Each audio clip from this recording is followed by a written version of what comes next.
Have you ever wondered what life, psychedelics, and a tiny little worm could possibly have in common? It sounds like the start of a wild adventure, right? Well, in a way it is. But more than that, it's a story about one of the most profound principles in science, the free energy principle. A concept that's often difficult to understand, but is at the heart of how all living things, including you and me, navigate the world around us. Welcome to Psychiatry Simplified. I'm Dr. Sunil Rege, consultant psychiatrist. If you're interested in all things psychiatry, mental health, and neuroscience related, then this is the channel for you. So don't forget to hit the subscribe button to stay in touch with all our future releases. Imagine living in a world where everything you experience, the surprises, the joys, and even the challenges are all part of a grand design that helps you survive and thrive. Now, what if I told you that your brain is constantly working behind the scenes to make sense of this world, minimizing surprises and helping you stay balanced, just like this little worm? In this video, we're going to take a deep dive into the free energy principle, a concept that was highlighted by the psychiatrist Carl Friston. We'll explore how this principle explains not only how our brains work, but also how life itself unfolds. Whether we're talking about the everyday decisions we make, the effects of psychedelics, or the deep underlying mechanisms that keep us going. And we'll do it all through the journey of our little worm friend who grows up to become something much more just like you. So buckle up, because what you're about to learn could change the way you see the world and maybe even yourself. So let's get started. So first, let's start off with the free energy principle. At its core, it's a way of understanding how living things like us keep order in a world that's constantly changing. It sounds complicated, but let's break it down using the little worm story. Once upon a time, a tiny worm lived in a big world. This worm had a very simple brain, which we'll call the go brain. The go brain helped the worm find food, water, and friends. It made sure the worm did everything it needed to stay alive. But whenever the worm found something new, something unexpected, it experienced a surprise.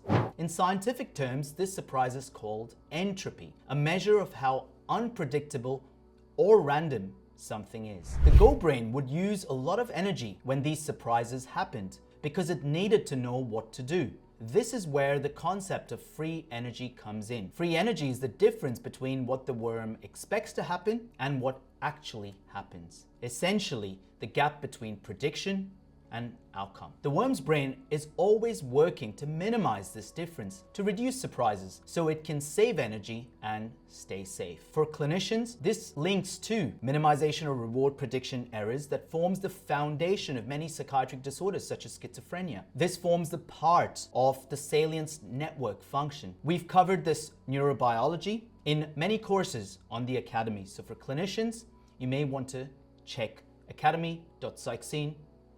Coming back to our worm, as the worm learns more about its world, it experiences fewer surprises. This means its brain doesn't have to work as hard, and the worm can live more comfortably. This process is what we call minimizing free energy. It's how the worm, and eventually all living beings, maintain order and survive in a constantly changing environment. Now, as the worm evolves into a human, this principle doesn't change. It just becomes more complex. The human brain develops another part we'll call the no-go brain. So now the human has a go brain and the no-go brain.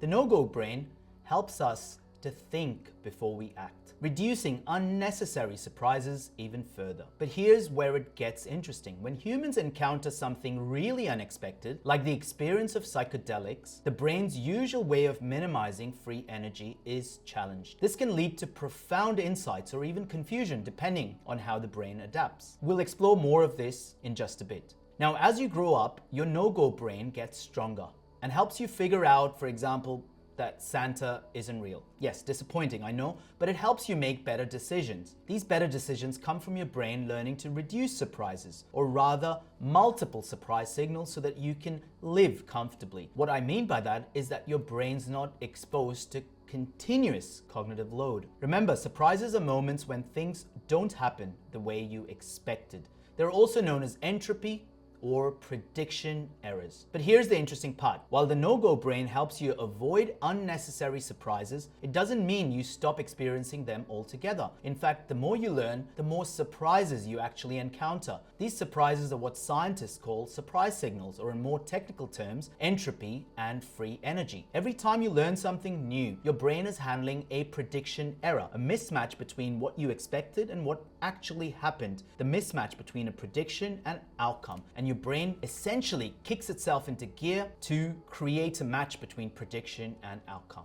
In other words, the first time a child sees a lollipop, they have no idea what that lollipop does or what they're meant to do with it. However, once they put the lollipop in their mouth, they will have a prediction outcome match as they do it 2, 3, 4 times. So the next time they encounter a lollipop, they have made a connection, a prediction outcome match, that this tastes sweet or this is something I like. The no-go brain is like a more advanced version of the go brain. It has developed over time to predict and minimize these surprises, or entropy. It's constantly working to help you make sense of the world, predicting what will happen next and reducing the energy your brain needs to deal with the unexpected. So these two parts of your brain, the go brain and the no-go brain, are in constant communication. They talk to each other through what we call backward and forward predictions. The go brain reacts to immediate surprises, while the no-go brain uses these experiences to learn and predict better over time. So if you think of us humans, we've essentially evolved to become masters at pattern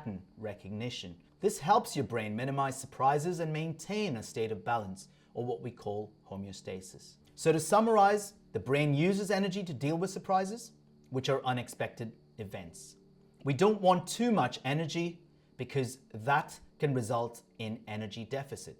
Over time, it learns to predict and minimize these surprises, reducing entropy. So now let's talk about what happens when a person feels sad. Now I'd like to highlight here that this is a simplified explanation for the purposes of this video. Depression involves complex processes and multiple other processes, but for the purpose of this video, we'll be looking at reward prediction errors, the salience network, and therefore keep it simple for now. So scientifically, the free energy principle essentially postulates that adaptive agents must occupy a limited repertoire of states and therefore minimize the long-term average of surprise associated with sensory exchanges with the world. Minimizing surprise enables them to resist a natural tendency to disorder. So let's connect this free energy principle to sadness or depression. Sometimes people feel sad because something surprises them in a way they don't like losing a toy or a friend.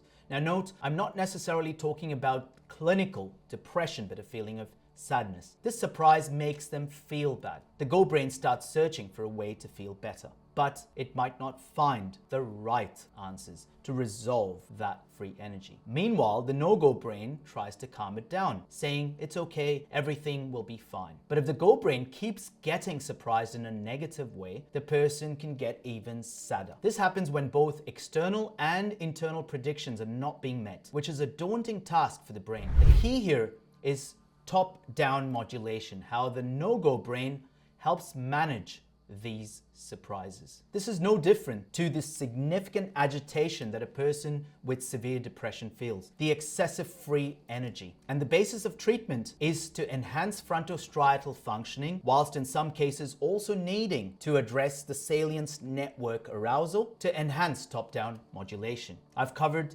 more of this treatment in the video on melancholic and psychotic depression here.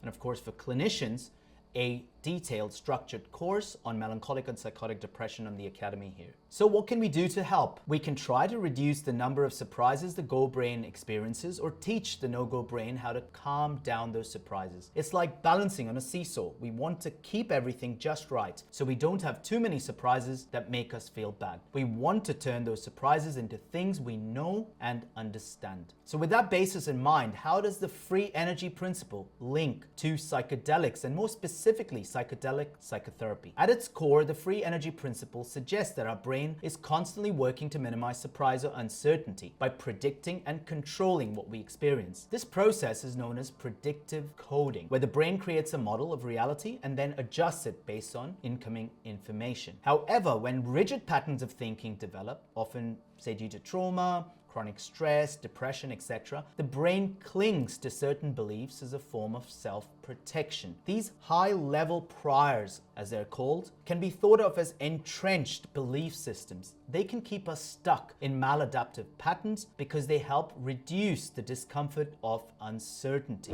So even though they're maladaptive, they are retained, they are held onto because they have been successful at reducing the uncertainty. What psychedelics do is they appear to disrupt this rigid pattern by relaxing these high-level priors, those rigid beliefs, making the brain more open to new information from the senses, from the emotional parts of the brain. In other words, psychedelics increase the brain's sensitivity to bottom-up sensory information, letting us see things in new ways and perhaps challenging deeply held beliefs. This is the principle of rebus, relaxed beliefs under psychedelics. This process can open up the mind to insights or new perspectives, allowing the potential restructuring of maladaptive beliefs.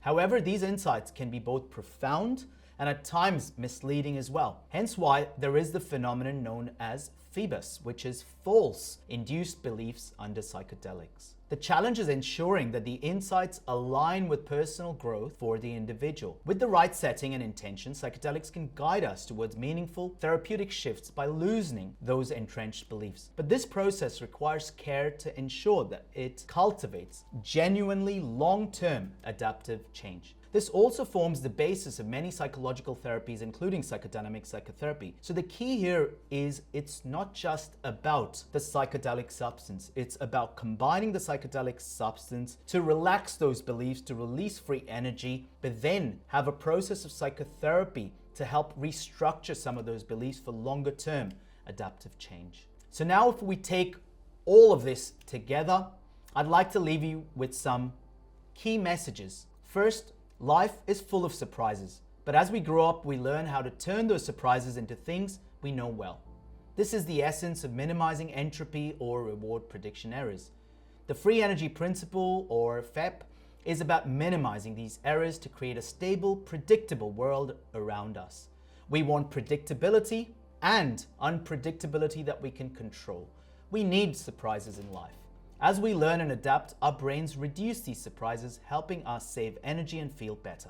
2, just like the worm, the child, and the human, we all use our brains to sense the world around us and move towards what we need. This process of perception and action is fundamental. Humans have evolved cognitive capabilities that allow us to minimize this free energy or reward prediction errors and make sense of the world. According to evolutionary systems theory, this ability to avoid surprise has been favored by natural selection. It's what keeps us safe and thriving.